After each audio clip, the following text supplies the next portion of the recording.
下来继续来看台北捷运板南线，昨深夜要驶到顶埔的尾班车，有民众来通报，讲这个车厢内有一个男子疑似有炸刀，员警马上赶到位。这个男子是真无辜来发冤枉，讲伊是做装潢的，拄为工地下班，这个手机是用来切割着水管的，并无来，所以甲插离油心这个所在。不过台北捷运有规定，若炸这个做实的刀技师，都要保护属实，也若无会当罚款1万到100万。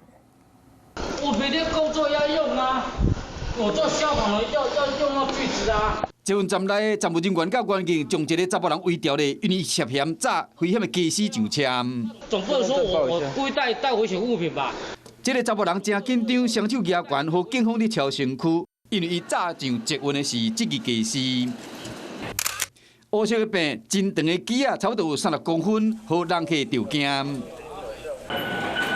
代志发生伫半暝，细长的查甫人坐台北捷运的板南线往顶埔的尾房车，伫港仔喙互人请落车。伊其实是一个装潢工人，迄日刚伫车厢伤热，烫衫的时，边仔人客发现讲，伊的腰插一支机惊一个赶紧通报站务人员。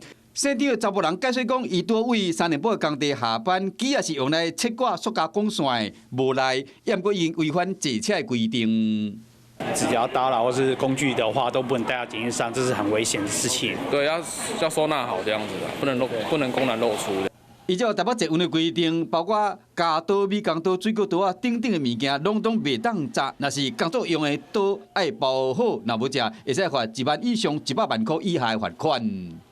经查张姓男子于搭乘捷运过程中将工作用手具插在裤子后，后续将移送主管机关裁处。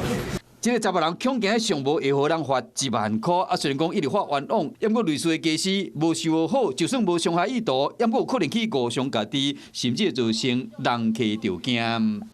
Hello， 我是易景，想要抢先掌握最及时的新闻资讯吗？赶快订阅、按赞、开启小铃铛，锁定华视新闻的 YouTube 频道。